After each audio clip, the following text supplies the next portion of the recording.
Most folks think the worst thing that can happen to a sailor is a hurricane. They picture 40-foot waves, wind screaming like a banshee, the sky turning black as pitch. And sure, fear has a taste in a storm. It tastes like cold salt and adrenaline. But there is something harder than the fight. It is the waiting. I'm going to tell you about the time the wind left me alone for 2 weeks. The time I was stuck in a glass prison of my own making, 300 miles from nowhere. That was the night I stopped fighting the sea. The night I learned that sometimes the only way to move forward is to stop moving at all. So pull up a chair, friend. Let me tell you how I found peace in the dead calm. We left port on a Tuesday. I remember because superstitious sailors will tell you never to start a voyage on a Friday. But Tuesday is fair game. We were running cargo down south, timber and machinery mostly. The ship was the Isle of Skye, a schooner that had seen better days, but still knew how to dance when the wind hit her right. For the first week, we were flying. The trade winds were behind us, pushing us along like a heavy hand on a small back. I remember standing on the quarterdeck, drinking coffee that tasted like burnt mud, watching the white foam curl off the bow. You feel like a king then, and you think you have got the world figured out. You calculate your arrival time down to the hour. That is the arrogance of a sailor who has had it easy for too long. It happened on the 9th day. It was not sudden. That is the trick of it. A storm slams into you, announcing its arrival with thunder and black clouds. But the calm? It sneaks up on you like old age. First, the whitecaps disappeared. Then the long rolling swell flattened out. The sails, which had been tight and proud like the chest of a prize fighter, started to soften. They rippled. Then they flapped. A sound like a dying bird, thwack, thwack, against the mast. I yelled at the bosun to trim the sheets, thinking the wind had just shifted. But it had not shifted. It had died. By sunset, the Isle of Skye was not a ship anymore. She was a piece of wood floating in a bucket of oil. We were drifting. Day 1 of the calm is almost funny. You make jokes about it. You tell the crew to enjoy the break. You catch up on sleep. You fix a torn shirt. You think, it will pick up in the morning. But morning came, and the ocean was a mirror. I mean that literally. You could look over the rail and see your own face staring back at you, perfect and unmoving from 20 feet down. It is unnatural. The sea is supposed to breathe. It is supposed to heave and sigh. When it stops, it feels like the planet is holding its breath. We were in the horse latitudes, a dead zone. The air was heavy, hot, and thick. It stuck to your skin. There was no sound. That is the first thing that really gets to you, the silence. On a ship there is always noise. The creak of the hull, the wind in the rigging, the splash of water. But now, silence. Absolute. If you dropped a wrench on the deck, it sounded like a gunshot. If a man coughed on the other end of the ship, you jumped. We stopped talking loud. I do not know why. It just felt wrong to raise your voice in a church. And that is what the ocean had become. A vast, empty, terrifying cathedral. By the fourth day, the jokes had stopped. The sun became an enemy. Without the wind to cool us, the deck became a frying pan. The tar between the deck planks started to bubble and melt. You could smell it. The sharp chemical smell of hot pitch mixing with the smell of stagnant salt water. I started pacing. 10 steps forward, turn. 10 steps back, turn. My boots made a hollow sound on the wood. Thud, thud, thud. I checked the barometer every hour. I tapped the glass so hard I thought I might crack it. The needle never moved. It stayed stuck on fair. A cruel joke. The horizon was a blur of heat haze. You could not tell where the sea ended and the sky began. It was all just blue. An endless, suffocating blue. I remember looking at the sails, hanging there like dead laundry. I wanted to tear them down. They looked useless. They mocked me. I was the captain, right? I was supposed to command this vessel. But you cannot command a vacuum. I realized then how small I was. We spend our lives building engines and stitching canvas, thinking we have conquered nature. But all it takes is for the wind to stop, just for a few days, and all our technology, all our skill, means absolutely nothing. We were paralyzed. We had 6 men on board. We had 2 water casks left. One was full. One was maybe half full. I went down to the hold with a lantern to check them. I did not trust the logs anymore. I needed to see it. I knocked on the wood. It sounded too hollow. I went back to my cabin and sat at my desk. I took out a piece of paper. 6 men, 3 quarts a day, 14 days of water, maybe. But what if the wind did not come in 14 days?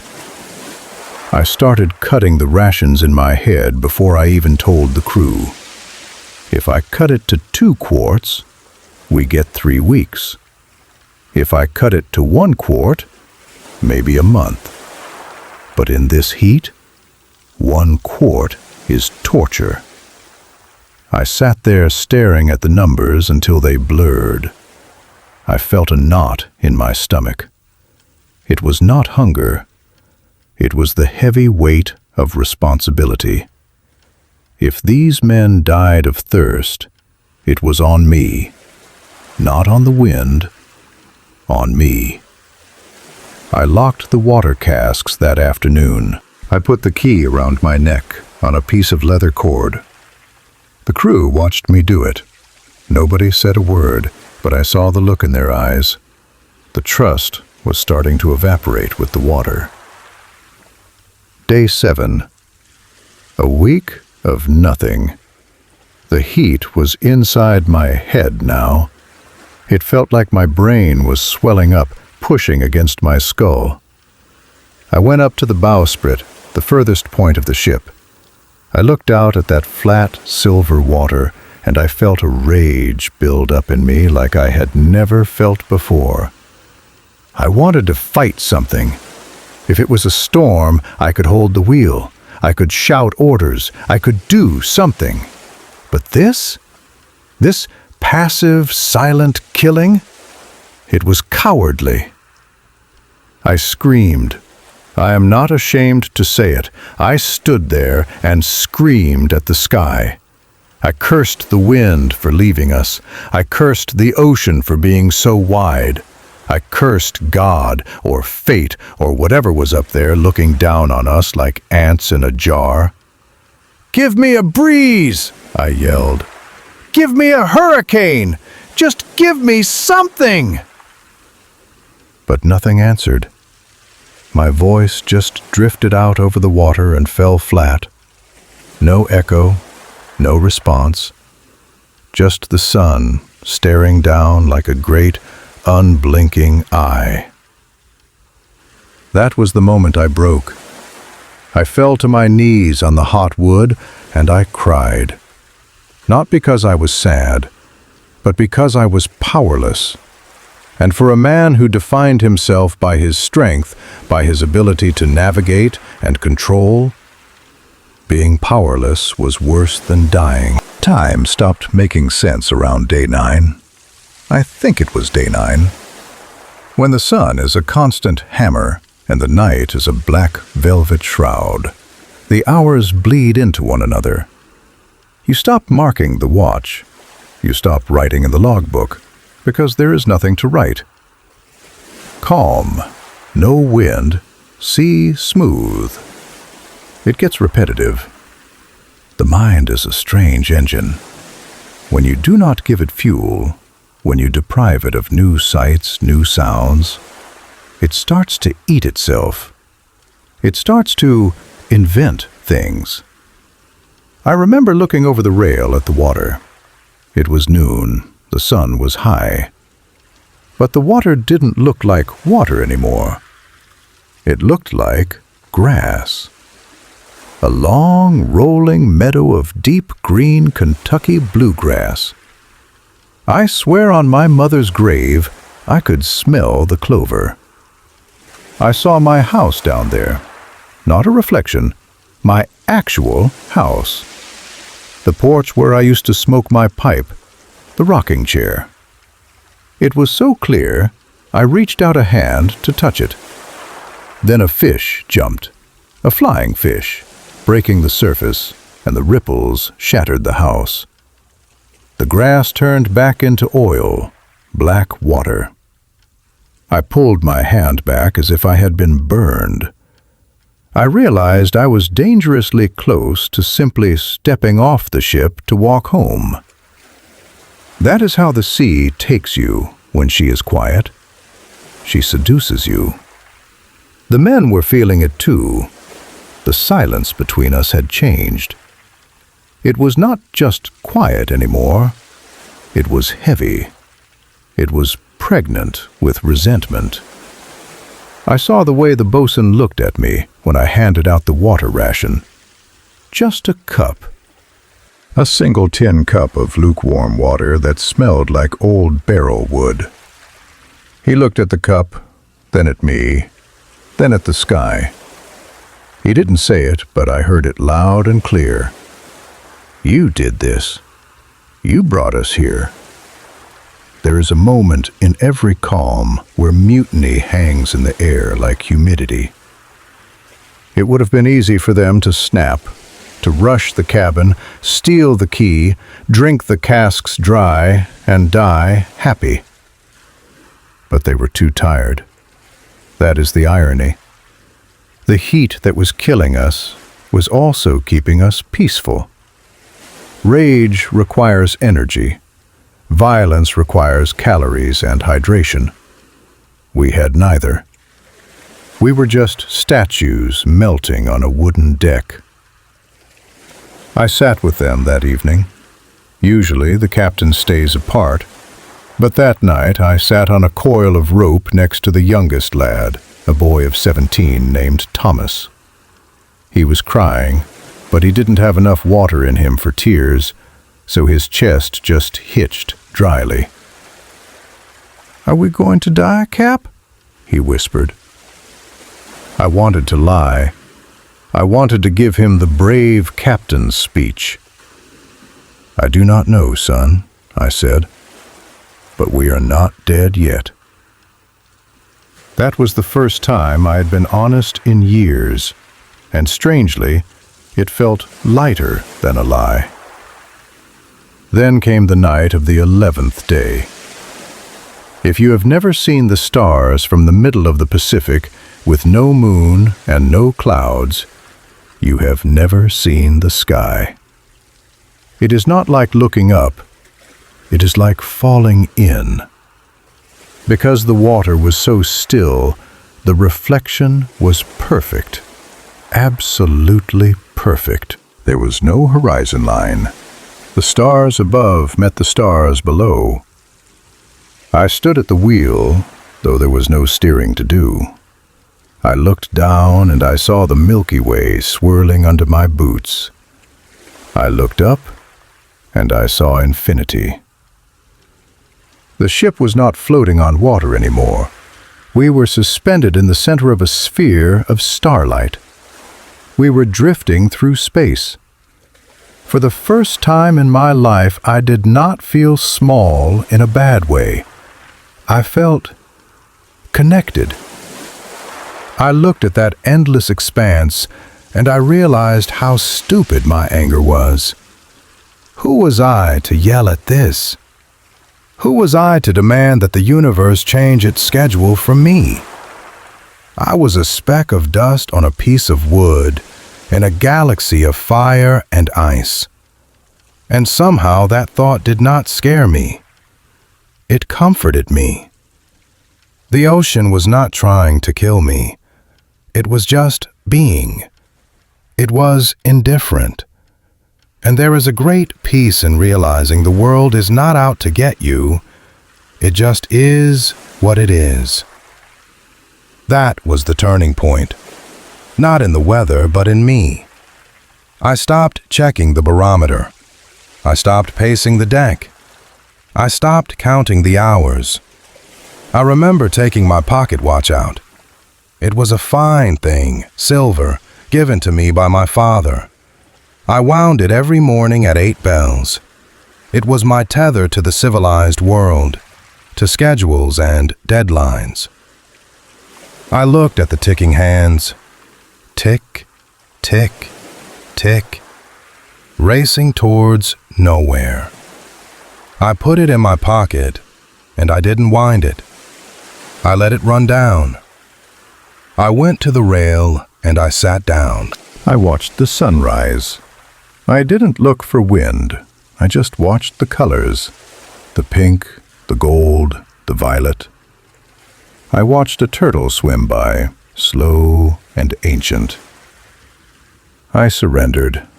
I said to the sea inside my heart, "Okay, you win. We go when you say we go. Until then, I am just going to be here." And the moment I let go of the wheel, the moment I stopped trying to force my will upon the world, the fear vanished. The thirst was still there, the heat was still there, but the suffering? The suffering was gone. Because suffering is just the difference between what is happening and what you want to happen. When you stop wanting, you stop suffering. It happened on the evening of the 14th day. I was sitting by the helm, half asleep, dreaming of ice cubes. Suddenly, I felt something. Not on my skin, but on the back of my neck. A coolness. A ghost of a touch. I opened my eyes. The water, which had been a sheet of glass for 2 weeks, had a blemish, a ripple, just a tiny scratch on the surface moving from the west. Then I heard it, the most beautiful sound in the world. The canvas above me sighed. It wasn't a flap or a bang. It was a soft inhale. The boom creaked. The rigging tightened just a fraction. I didn't yell. I didn't cheer. I just stood up and held on to the wheel. I closed my eyes and let that gentle breeze wash over my face. It felt like forgiveness. And then came the rain. The wind brought clouds, and the clouds brought salvation. It started as a drizzle, then it turned into a downpour. Sweet, cold, fresh water. The men stumbled out of the hold. They didn't run. They walked out like they were entering a temple. We stood there on the deck, 6 skeletons in rags, letting the rain soak us to the bone. We drank from the sky. We filled the buckets. We filled the casks. We laughed. I saw Thomas dancing a jig on the slippery wood. It wasn't just water. It was life. The Isle of Skye leaned over as the wind caught the mainsail. I felt the hull vibrate under my feet. She was alive again. We were moving. Not fast, but moving. The stagnation was over. We made port in Savannah 10 days later. We looked like ghosts. Our beards were long, our skin was leather, and our eyes were deep in our skulls. The dock workers looked at us with pity. They asked about the storm. They asked what broke us. I didn't say a word. I just smiled. Because they wouldn't understand. I walked onto the solid ground, and for the first time in my life, the land didn't feel steady. It felt dead.